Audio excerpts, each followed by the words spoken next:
Hello, Shrewdness fans. Welcome to another stellar edition of the Shrewdness podcast. This is Prue. I'm here with Chiz tonight. The two-banger. It's a two-banger. Dex is busy traveling the world with his family. He's on a beach. Yep. In Hawaii and said something about, I can't make it, I'm at the pool. Yeah. Too busy we feel bad for in you. Hawaii. We feel bad for you here at the Shrewdness. You can send your sympathy emails to Dex at screwoff.com. No, seriously, I hope he's enjoying it. Other Dexter news. He got a promotion this week. Our military man got promoted, so congrats to Dex. So he's taking some much-earned time off. Absolutely. Well done, sir. But we got you covered. The show must go on.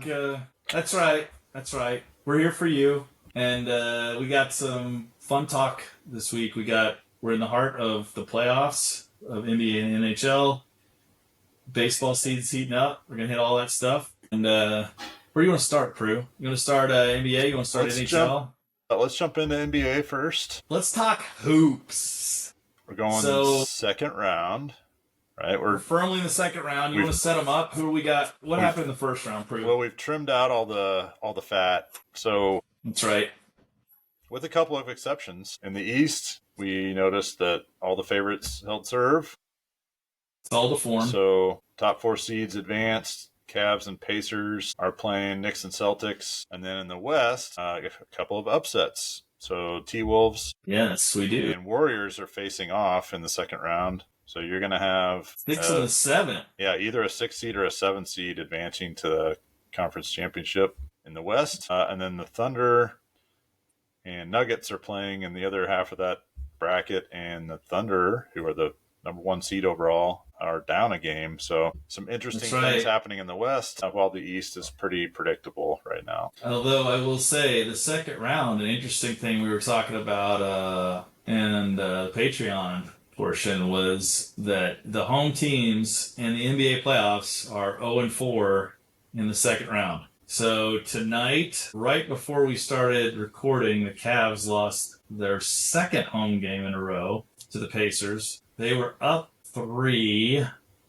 and with 12 seconds left and fouled, which we were just discussing. Yeah. I am not a fan. I know, listen, it probably, if you work the metrics out and you do all the whatever, it's probably the right thing to do to foul up 3. This is the second night in a row a team has gotten burned fouling by doing that. Up 3. So I get that you are trying to make it where they can't tie you, but you're opening the door for potentially losing. And that's what happened tonight. Pacers hit 1 of 2 free throws, got a rebound, and then shot a 3 and won. Last night in the Thunder-Nuggets game, the Thunder employed a similar strategy up 3 and ended up losing on a last-second shot to the Nuggets. So, I don't know, man. I don't like it. Probably.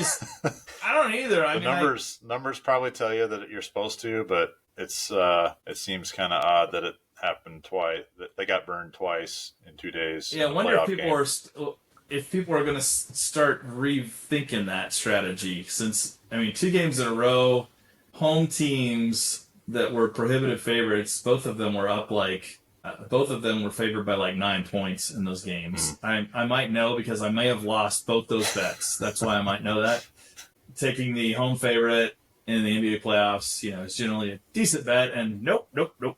Chisholm lost both bets because he did that. And those fouling strategies, the analytics, that's one thing. I know everybody's all analytics. And that's why the NBA's become a dunk 3-point contest too, because everyone's like, hey, the 2-point shot isn't worth it. 2-point shot is not what you want to do. If you play out the analytics, it's better to launch a bunch of threes, take a bunch of dunks, and don't worry about the mid-range game. But I guess I'm just an old fogey. I like not fouling when I'm up 3, and I like the bank shot from just outside the lane. How about that? I like the little 7-foot floater. Just guy drives down the lane, floats it up over all the big guys swatting and swinging, and teardrop, just boom, knocks it in.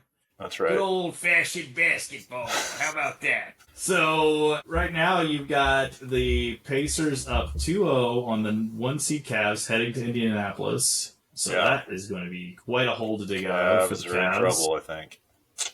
You got the Celtics down 1-0. They're playing tomorrow night, game 2. Down 1-0 to the 3 seed Knicks, who are looking pretty good right now. They're playing good ball. And then in the West, you got Thunder Nuggets. The Thunder, who has looked like they're just going to obliterate everyone, is now in kind of a, I hate to say must win game 2, but feels kind of must win when you're down 1-0 and you already lost your home court tomorrow night. And the Nuggets, I know they're the 4 seed, but they got a lot of talent on that team, and you still got the Joker. And any team that's got the Joker, I don't want to keep in the series too long. Don't count them out. But like you said, the Thunder were thunder punching everybody. They were. They absolutely thunder punched the Grizzlies over and over. I guess the first round completely. Yeah, the sweep.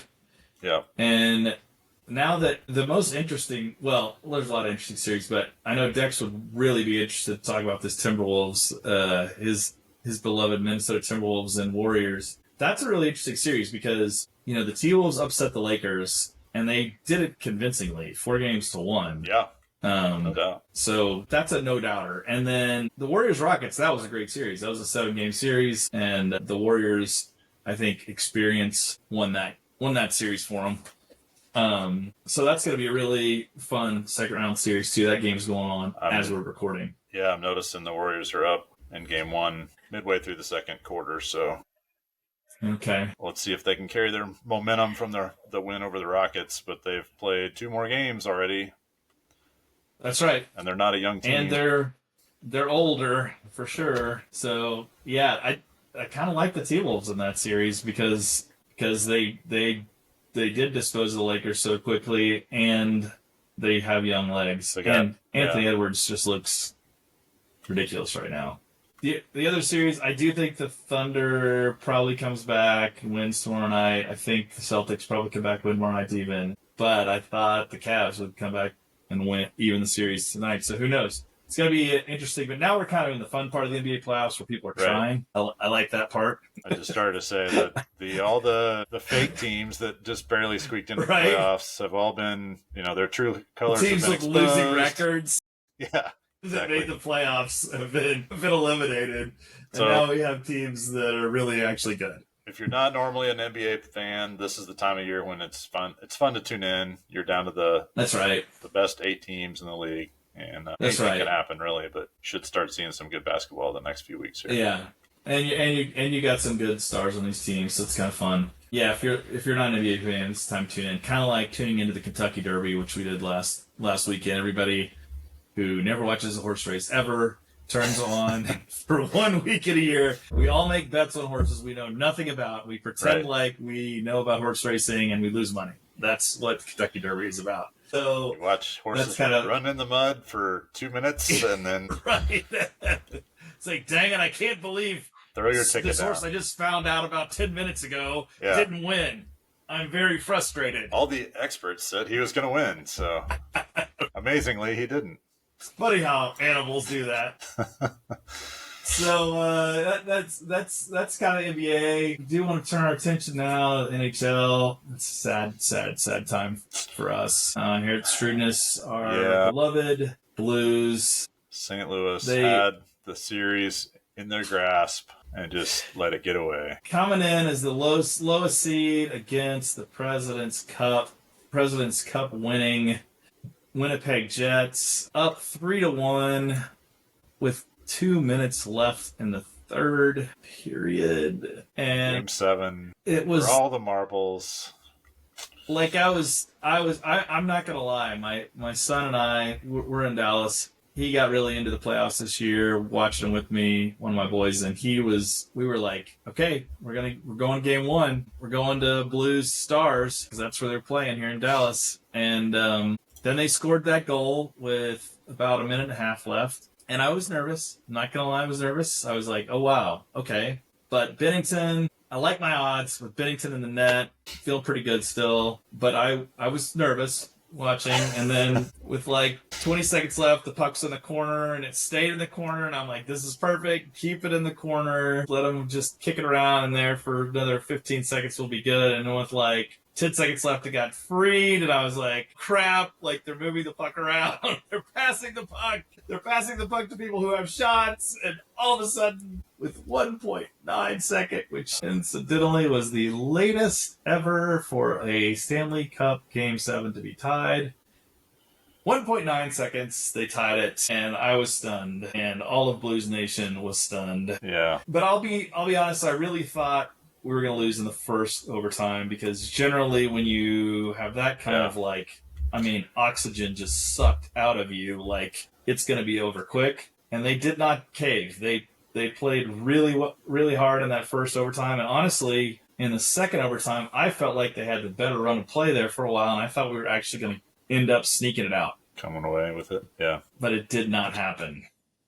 I couldn't find a way to get one in there. And listen, the Jets were the better team all year, so you hate to say the better team didn't win, but because the season would say the better team won. But man, the Blues were playing great hockey at the end and super fun to watch. Like, they had just as good a chance as anybody, I think, left in the field to make a run for the Cup. So that was one of the all-time disappointing sports losses, which my son was asking, so what were the worst sports losses of your lifetime? What are the most crushing sports losses? Prue, I actually don't know if you remember this, but I think I told him that the worst sports loss that I had in my lifetime was, bear with me, Shrewdness fans, but go with me if you will, to 1995. The number 1 seed Kansas City Chiefs host the wild card Indianapolis Colts. We were over at Brian Lewis's house. Lynn Elliott was the kicker. He had missed 2 field goals, 2 chip shots, 35 and 42-yard field goal, and he came out for, I believe, like a 45-yard field goal to tie the game as time expired. And believe it or not, missed number 3. He did not. And it was, for those sports fans who've been crushed like that, like, there were probably 5 or 6 of us watching the game. And as I recall it, who knows if this is true or not, but in my memory it is, we all just, were so pissed that everyone just left. No one really said anything. Everyone just got the keys and went to their cars and drove away. It was, and that Blues game the other night was reminiscent of that in terms of tough losses. Feels like you've been punched in the gut, and you're just unable to speak. All the air just leaves, and you're like, that can't have just happened to me. But yes, it can. And that's why we love sports. But it's a brutal way to go out. I, for one, am pulling for the Jets now to just go ahead, do the whole thing. Take it all, win it all. They're playing the Stars in the second round. That's going to be a great series. The Stars Avalanche was a great series, just like the Jets Blues. Both of them won 7 games. I mean, that's ridiculous, right? 2 series that go 7 games, and now Jets and Stars start tomorrow night. So that's going to be a really, really good series. My only concern for the Jets is they're pretty beat up now. They've got some injuries. The Stars are getting healthy, so that's going to be a tough series for them. What are we looking at with the rest of the West, Peru? A lot of ice time for those 2 teams thus far, 7 games apiece. A lot. Just to get to the series. Legs. So, yeah, this will be a battle of endurance for sure. And the Stars won very similarly. They were down 2 goals in the third period against the Avalanche and ended up winning 4-2. So both of them were coming off of huge highs. Awesome comebacks for both. Mm-hmm. So the rest of the West, Vegas Golden Knights ended up outlasting the Wild in 6 games. So they are on to the second round. And the Oilers outlasted the Kings 4-2. Yes. Game 6 was a 6-4 affair. So, goalie's optional. Oilers took that one, and now they're actually losing to the Golden Knights game 1 of the second round here. So money on the Golden Knights and the Jets, but in the NHL playoffs, man, especially when you get to this second round, like anything can happen. These are all good teams now. So all 4 number 1 seeds advanced, which is how it should be. And then you got a 2 and a 3 and a 3 and a 2. So no 4 seeds made it to the second round. I guess that's obvious if they all played the 1 seeds, but anyway. And then you've got on the East, the Battle of Ontario went to the Maple Leafs. They beat the Senators 4-2. Yep. Which is, I've learned from my Canadian friends, if there's any Canadian friends listening, that this is the way it works in hockey in Toronto or in Canada. If you're in Toronto, you love the Maple Leafs. Everyone else hates the Maple Leafs. You hate the Maple Leafs. So they're like the Yankees, and everyone else was rooting for the Senators. They couldn't pull it off, but Maple Leafs are now playing the Panthers. So the Battle of Ontario went to the Maple Leafs. The Battle of Florida went to the Panthers over the Lightning. So it was a mild upset, I suppose. 3 versus a 2. And then what's the other half of the bracket look like? You got Capitals, Washington Capitals against the Hurricanes, and Carolina actually won in overtime tonight. So they lead. Oh, they did. Okay. They took game 1, so an upset in the making, possibly. That's interesting because that was last I checked, the Capitals were up, so Carolina pulled off the upset in game 1. So that could be interesting. They did. So good games all around. It's going to be a interesting NHL playoffs, and like we said, can't talk it up enough. I mean, the cool thing about, like, you look at those games, most of the NHL playoff games are 1-goal games, and if they're not, they're 2-goal games, and that's because there was an empty net at the end. So, like, they're all, like, super close. Like, very rarely do you get a game that, is like, I see the last game of the Battle of Florida was 6-3. That's pretty rare that you get that kind of game in NHL playoffs, and especially when you get to these rounds, because they're super competitive. We're down to 8, and it's gonna be a fun run for sure. So now on to some bread and butter. Let's talk baseball, sports fans. So the hardball's entering month number 2. Well, actually, I guess we're about to enter month number 3, really. Yeah, we're in. So we're starting to take shape. 6 weeks or so into the season. We're starting to take shape. Teams are starting to get an identity. We fly around the league. Yankees are still leading the East. They are 20-16. They're up 2 games. Detroit is still leading the Central, up 1.5 games on Cleveland. They're 22-13. So I think that is no, it's not the best record. It's the second best record in the majors. But still, Detroit is playing great ball. Seattle is up 1 game on the Athletics in the West. The Mets, who have the best record in baseball, just barely, are 2.5 games up on the Phillies. The Cubs, who are scorching hot, are 4 games up on the Brewers and Reds. And then the Dodgers are finally in first. They had to fight and claw with a 24-12 record. Actually, they're the best record in baseball, I think. Are they lose today? They lost today. 24-12. So they are 1/2 game up on the Padres. That division is still freaking scorching ridiculous right now. Yeah. The third place Giants are sitting there 2 games out at 22-14. 22-14, which would lead almost every other division in baseball. So that division is crazy. What do you see in Peru? What are you tracking? What do you like right now? One of the biggest surprises, I think, are the A's, who are off to a super hot start, 20-16. We had them pegged for a, not quite worse than in the division team. Right. And where are they now? Because I love that in the standings they're just Athletics. Just Athletics. No town, no city, just the Athletics.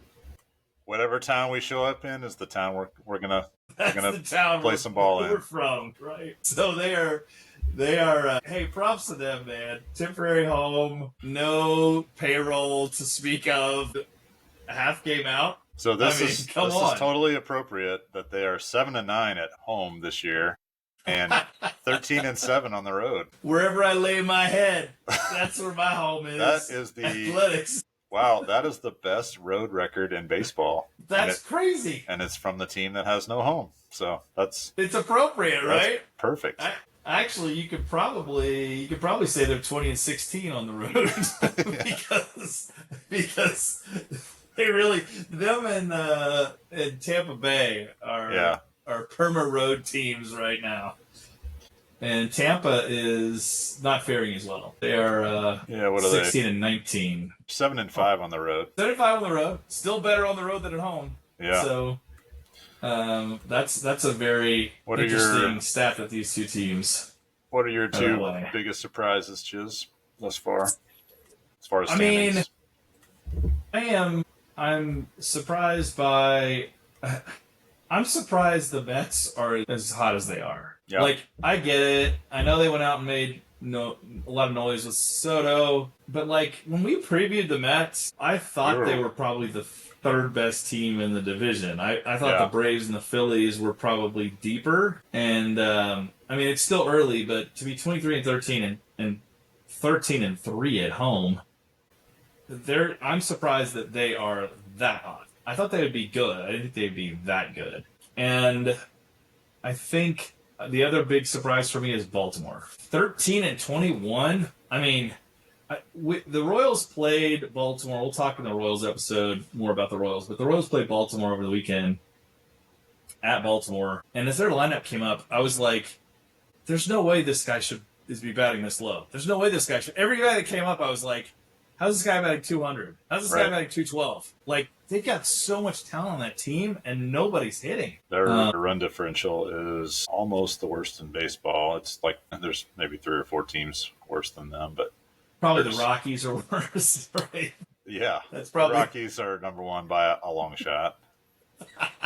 LA, Miami, and then Baltimore is really close to Miami as far as run differential. Yeah. So fourth worst. There's no way that team should be sitting there. I mean, no. That's severe underperformance, and I got to think that if that doesn't turn around, there's going to be some accountability in Baltimore because they got way too much talent to be 13-21. They've given up 184 runs, which is not good. Ugh. That's about. Their pitching hasn't done well either.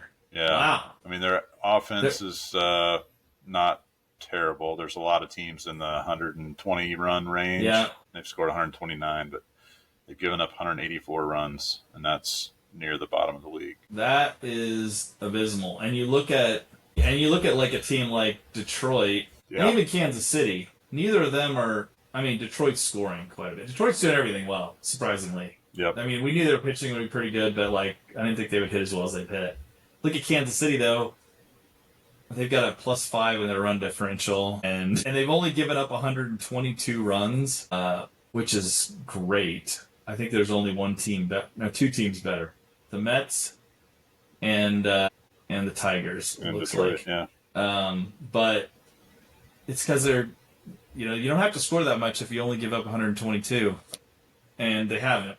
They scored 127. Yeah. So, they've got a 5-run differential, and they've got a 5-win differential. So that tells you all you need to know about the Royals. I'm not shocked by the Rockies. I am a little shocked that they're this terrible. What does this project to, Prue? Are we projecting to the worst record ever? Yes. Because they're sitting right now at 6-28. Let's do some math. So their win percentage is 176. 176. That translates to 28.5 wins. Oh my God. And the worst all time is 39, I think. So they need to pick up the pace, or they're going to be scorch that. They're gonna set an unbreakable record, right? 6-28. That is just. I mean, 17% winning percentage. That's bad. That's the next one game every worst 2 series. Woo! That's some bad baseball. The second worst is 4 games better. The White Sox are 10-26. Okay, just for giggles, Prue, what is that? What is a 278 winning percentage? Oh, put my calculator away. 278. Yeah, that's what they're sitting at right now. 45 wins, which would actually be better than they had 41, I think, last year. So they're improving. They're improving. In another 25 years, they'll be winning it all. It's hope for you White Sox fans. At this rate, about 25 years, you guys will be a juggernaut. But hey, it is better than the poor Rockies. And the Marlins 14-21, that was the other team we thought was going to be hideous. That's bad, but it's not. Yeah. I mean, I expected worse from them. 38%. That's actually fairly close to the pace that they're supposed to be on. Yeah. If you bet on the over-under, you still got fighting chances in that. Yep. But I think it's surprising to see some of the teams come out as hot as they have. I'm also surprised the Rangers are only 500. They should be better than that too. Yeah. So we've commented before on the NL West. The pig race. Right. Or the AL West was the pig race. Yeah, NL West is the all-star race or something. I don't know. Yeah. Even the Right. It's like the Diamondbacks Olympics. are fourth, and they're still over 500. Right. And then the Rockies are just everybody's bashing on them. But Yeah, that's right. but really, the Central is not too much worse than that. You got the Reds and Brewers playing 500 ball, and the Cardinals only a couple games off that. So that's right. So what do you think about? A lot of decent teams, and then just 4 terrible teams. Yeah, Is what that's it right. translates to. Yeah, so far only 4 teams have been eliminated. That's what I would say at this point. Everybody else has still got a puncher's chance, so it's going to be interesting. And there's nobody that's like completely run away with their divisions yet, so it's going to be really tight. What do you think about individual performances? We have to have, of course, our weekly. Yep, Aaron Judge. All rise. The judges in the building. We're still waiting for him to cool off. He's hitting 412. 412. So 412. He's got 12 home runs. So he's leading the majors in average. He's leading the majors in OPS in a 1275 OPS. That's absurd. He's got 12 home runs. That is tied for second, believe it or not. That's shocking. But he's tied for second. And he's got 34 RBIs, which is tied for second. So he is the league leader in home runs. Should be tied for first. Somebody else must have hit one. Either Schwarber or Cal Rayleigh hit one tonight to put him in second. And then he's leading the league. Well, he's tied in RBIs too. And he's leading the league in hits by 8. He has 56 hits. The next best has 48. You know, the only thing I could say is the slacking son of a gun doesn't have anything in stolen bases. He's going to have to speed it up a little bit because he's not even in the top 5 in stolen bases. He has 3, which is 3 more than I thought he would have. Oh, he's got 3? Wow, that's actually really pretty good. I think I saw that. That's not bad at all. If he just learned to pitch, he could be Shohei Ohtani. Yeah. You know, which really does put in perspective how ridiculous Shohei Ohtani is, because Ohtani only has 10 home runs. He's hitting 296. But as we've been tracking all year with Shohei, he has 10 home runs and 15 RBIs. Yes. What? I don't understand why the Dodgers refuse to be on base when Shohei comes up. Somebody's got to be hitting before him that is just clearing the bases every time, because he is not able to get RBIs for some reason. I think it's Tommy Edmonds. We talked about him a little bit last week. And it probably is, right? He's hitting way more home runs than anybody thought he would. Yes, that's right. Let's do our Tommy Edmonds update. Yeah. What's Tommy doing now? He has 8 home runs and 24 RBIs. Well, there you go. So he is cleaning off the base paths. Who had money on 2 months into the season, Edmonds having more RBIs than Ohtani? I think that would have paid out quite nicely at this point. Edmund has more RBIs than Freddie Freeman and Mookie Betts. So and he's Ohtani. leading their team probably in RBIs. He's second behind. A popular pick. Teoscar Hernandez has 34 RBIs right now. Yeah, and I think I saw today he's hurt. I think they just diagnosed Teoscar with an injury, so he's going to cool down a little bit. Yeah, he and Judge and Pete Alonso and Wilmer Flores are all Wilmer Flores knocking in runs. What? Right. I'm certain I made fun of Wilmer Flores before the season started, and he is just doing this to mock me. That's right. On the pitching side of things, the Dodgers, because they need help. Yamamoto's got a .9 ERA. I saw that. That is ridiculous. That's not a 1.9. That's a .9 ERA. I don't know how he's only 4-2. I'll be honest. Yeah. Did he give up all those runs in 2 games? All the runs he's given up the entire season? Because it's got to be something like that. .9 ERA. I'm looking at his game log. Let me see what we pull up here. But if you look at him, the first game he gave up 1, then he gave up 2, then he gave up 0, 0, 0, then he gave up 1, then he gave up 0. By the way, in his 2 losses, he has given up a total of 1 earned run. Yes, I said that correctly. Oh yeah. He gave up no earned runs and lost 3-2 to the Phillies. He gave up 1 earned run and lost 3-0 to Pittsburgh. He's given up 1 earned run on the season? Am I seeing that right? He's given up 4 earned runs on the season. Sorry, I was looking at last time. 4 earned runs. You know, the first 2 were probably the reason you didn't see him. The first 3 of his earned runs were in March. Yeah. So One in earned run April in and May, April. he's given up. April and his 1 start in May. He's given up 1 earned. He's given up 1 earned run in his last 5 starts. March 28th. That's decent. Friends, I would say. Yeah, that is incredible. I think, as you would say, that'll play. That'll play. Right? I think I'm going to go ahead and put him out there as a Cy Young candidate. We're gonna be controversial and say Yamamoto on the Dodgers is a Cy Young candidate. Let's see what else we got of interest. Hunter Brown is still cruising along. He's had 7 quality starts for the Astros. He's got a 1.67 ERA, which seems really high compared to Yamamoto. 1.67 and a .88 WHIP, and it's 5-1.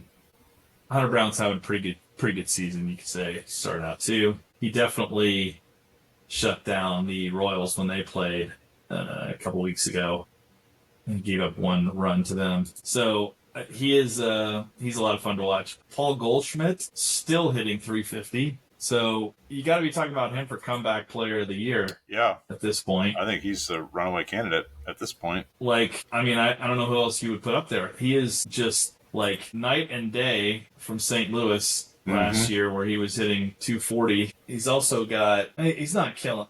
His power numbers are still not great, but he's got an .879 OPS, which that's 160 points better than he did in St. Louis last year. So yeah, significant improvement that's way there. above average for the league and close to what he's used to. I think he's just not doing it with power numbers like he has in the past. That's right. So some incredible performances coming out of the gate, and then on the save side, Robert Suarez. If you rode with Robert Suarez, which Dex did this year, yeah, I think he's got 14 saves already. That's pretty good, and I think that Padres team is not going to fade. I think that's going to be a great race. That West race is going to be. That could be some sort of record. I don't know. I have no idea what the record is for the most wins of 3 teams in one division, but those 3 teams are all hot, and they're all very good teams. Right? So I'm glad, as a Kansas City fan, we're not in that division, although the AL Central is probably it's similar. Not that far behind when you look at... It's actually pretty similar. It's pretty similar. They're not quite as good on the wins, but it's pretty stinking close. You got 3 teams above 20 wins right now. At this point in the season, most divisions are going to have 1, maybe 2 teams above 20 wins, and they're sitting with 3. So both of those are right now the best divisions in baseball. The AL Central and the NL West are kind of where you watch. The Cubs, everybody thought they were going to be good. I don't know that everyone thought they were going to be this good, because they're putting up a ton of runs. What's the run total? I was looking at that earlier. They're the only team. Nope, the Yankees have scored more than 200. But the Cubs have put up 217 runs so far. 217 runs. They are hitting the ball like crazy. The Dodgers, by comparison, 193. Wow. So you're sitting with more... I don't think anybody would have thought that the Cubs would have more runs than the Dodgers, for sure. And the Yankees are in the mix there, too. Yankees are the top AL scoring team at 202, plus whatever they had today. If you look at the Cubs and what's propelled them, I mean, a lot of surprises... Like Ian Happ, I don't think anybody thought he'd be hitting close to 300. Kyle Tucker has 9 home runs. Pete Crow Armstrong has 9 home runs. Wow. Yeah, that's a surprise. Saya Suzuki has 9 home runs. Dansby Swanson has 7 home runs. I mean, they're getting a lot of power from a lot of different places. And as long as they can keep that power streak up, they're gonna continue to dominate that division. That division does not have a lot of talent, and they're going to take advantage of it, it looks like. Yeah, Pete Crow Armstrong is the one that's most surprising to me. 12 steals. He's and 9 home runs. He's a speedster. Yeah. That's really good. He's at a 2 right now at this stage of the season. He's at a 2.1 WAR, which is crazy at this stage. You guys are enjoying Chaos on the base paths right now. That's right. Chaos is living up to his name, and he's a lot of fun to watch. Carson, I'm looking at the other Cubs contributors. Carson Kelly has 8 home runs and 61 at bats. Yeah. That's crazy. And he's a part-time catcher, right? Like, what is going on? That's a home run every 7.6 at bats. That's pretty good. Right. We're seeing a lot of offense out of folks you wouldn't expect. Yeah. I think at this point. Props to their hitting coach thus far. Right. They're off Absolutely. to a great start. So I think fun baseball season right now. If you're playing fantasy, you're seeing some unlikely folks besides Judge, of course. If you drafted Judge, then you expected this. But outside of that, there's some guys up at the top that you probably weren't expecting, and there's probably still some value to be had. The other thing to be looking about at a fantasy standpoint right now is there's guys that have underperformed. Yeah. I always love to pull the trades right now. Right? There's a guy that's underperforming and like, oh man, he's supposed to be doing better than he is, and he's just not shown up. Those guys are going to come around. Put out those trades right now. Put out your trade feelers for the underperforming superstar right now, because a lot of guys are going to be frustrated with their performance. They're going to be tired of waiting for him to do something, and you could probably get him for a discount. And this is the time to do it. You know, from a Royals perspective, if you look at somebody like Salvador Perez, he was awful. In the last 2 weeks, he's been on fire, had a ton of extra base hits, a ton of doubles. Like, if you would have swapped for him, there's guys like that are out there that are going to continue to do well. On the flip side of that, if you're holding Wilmer Flores, I'm going to go ahead and bag on him again. I don't think Wilmer Flores is going to continue the pace that he's on. He's going to do it to spite me now, so maybe you keep him. But Wilmer Flores does not look like the kind of guy to me that's going to continue the pace he's on. I love Pete Alonso. Do I think Pete Alonso is going to continue to hit like this? No, I don't. He's going to have a Salvador Perez 2024. He starts out on fire and then just kind of gradually comes back to reality over the course of the season. That's right. The beauty of statistics in baseball is like, they're pretty telling. Very rarely do you get a guy that's been around, it's been in the league as long as a guy like Pete Alonso. He's 30 years old, right? You're 30 years old, we kind of know what you're going to do. We kind of know what you're going to be. So when you get out of the gate and you're hitting, 350, Pete Alonso is not a 350 hitter. Right. He's not. Yeah. So if you're like, woo, I'm banking on Pete Alonso, I'm gonna ride him, and I'm counting on the fact that he's gonna hit 350 the rest of the year. Sell high, my friend. This is the time to sell. Sell Pete Alonso. Like you look at Pete Alonso's career, he's a 250 hitter. He's a 253 hitter. Not 3. He's hitting 100 points above his career average. The home run numbers are probably sustainable. He's probably going to continue to hit the home runs that he's hitting. But if you think that Pete Alonso magically found a way to up his career batting average 100 points, I got some land to sell you. Some oceanfront property. Right. Let's talk about the Orioles real quick. We mentioned they're off to such a terrible start. Yes. Gunnar Henderson is doing his best Shohei Ohtani impersonation. 3 home runs, 5 RBIs on the season. Gunnar Henderson has 5 RBIs. And he's hitting 260, so it's not like he's terrible. Wow. But just nobody on base, I guess. Yeah. Well, when your team is... Jackson Holiday, who we were all bagging on early in the season, like he did terrible last year, right? He's actually hitting 273 with 4 homers. So it's nice to see him kind of jump off to a good start. That's great for them. Yeah, that's a really good... Where they're really dying, hey, Adley Rutschman, 211. Yeah, Tyler O'Neill is another one that they spent a ton of money on. Tyler O'Neill. Yep. He has 2 home runs, and he's hitting 215. Ryan Mountcastle, 204 with 2 home runs. Yep. These are guys that they should not be in that area. They shouldn't be anywhere close to that area. So these are guys I would target as buy low guys. Yeah. Way too much talent with Adley Rutschman. Way too much talent to be hitting that low. Jordan Westberg, 217. Yeah. 6. Gunnar He's another Henderson, one. 4 homers with 6 RBIs. Yeah. That's just... Gunnar Henderson's not going to have 3 home runs, 5 RBIs for long. I can't imagine. Like, Yep. if you can grab him right now, their best hitter right now, sorry Royals fans, is Ryan O'Hearn. Which, what in the world? This guy couldn't even, he was a platoon player for a bad Royals team, and he's hitting 295 now with 7 home runs. Yeah, I don't know what's going on there. I have no words for that. Yep. But the rest of this team, I can't imagine is going to be this bad. So a lot of buy low candidates Yep. on the Orioles. Yep, for sure. They were definitely one of the surprises on the bottom end of the standings right now. So there's your source of underperforming players that you can hopefully buy low on. Totally. Any other teams you want to highlight or surprises thus far? We didn't talk a whole lot about pitching other than a couple of stellar guys off to a hot start and competing for the Cy Young maybe, but Yeah.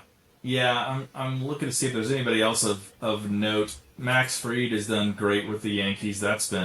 He's got a 101 ERA in 7 starts. You got a 101 ERA for the Yankees, you're going to win a lot, and he's 6-0. yeah, not surprising. Like, that's a great fit for him. Casey Mize for Detroit has 5 wins. That was yes. He's like their 3 starter? Yeah, they wouldn't have expected that out of him. Something like that.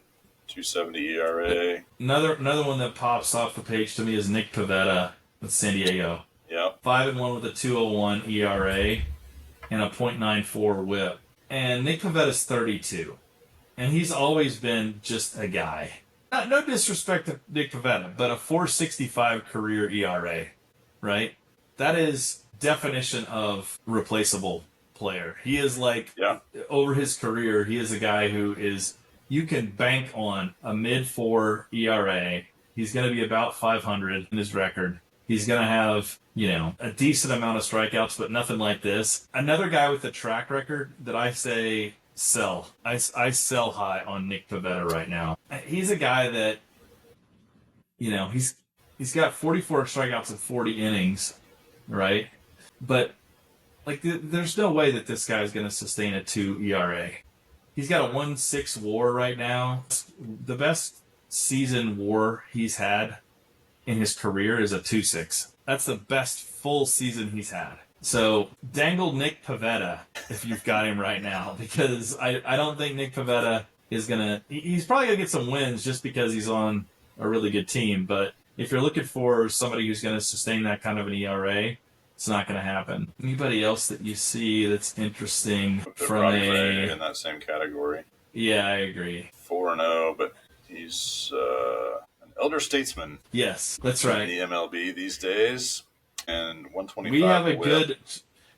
We have a good track record on old Robbie Ray. Yeah, 125. It's unlikely with a 4-0 record is not going to stay a 4-0 record for too long. No, that's right. You're not going to get one guy I did want to point out this year.